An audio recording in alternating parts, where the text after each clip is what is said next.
இது வாகைச்சுடர். ஒரு சிங்கம், ஒரு ஓநாய், ஒரு நரி, இந்த மூணு கூட்டு சேர்ந்து வேட்டைக்கு போச்சான். வேட்டைக்கு போட்ட இடத்துல நல்ல கொழுத்த மான் கிடைச்சதான். அந்த மானை எடுத்துட்டு வராங்க. இப்ப பங்கு பிரிக்கிற நேரம். சிங்கம் என்ன பண்ணுச்சான், ஓநாய கூப்பிட்டு பங்கு பிரி அப்படின்னு சொல்லிச்சான்.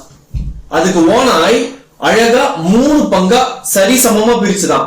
அப்ப சிங்கத்துக்கு பயங்கர கோபம் வந்து, நான் இந்த காட்டுக்கு ராஜா, எனக்கும் உனக்கும் ஒரே சமமான பங்கா அப்படின்னு சொல்லி இழுத்து ஒரு அளவு விட்டுச்சான்.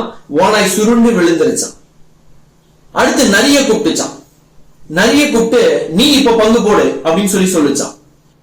அப்போ அந்த நரி அந்த மானோட காதை மட்டும் எடுத்துக்கிட்டு மீதி மொத்தத்தையும் சிங்கத்துக்கிட்ட கொடுத்துருச்சான்.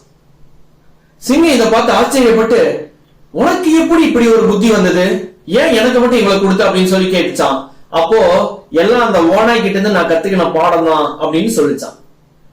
கூடா நட்பு கேடாய் முடியும்.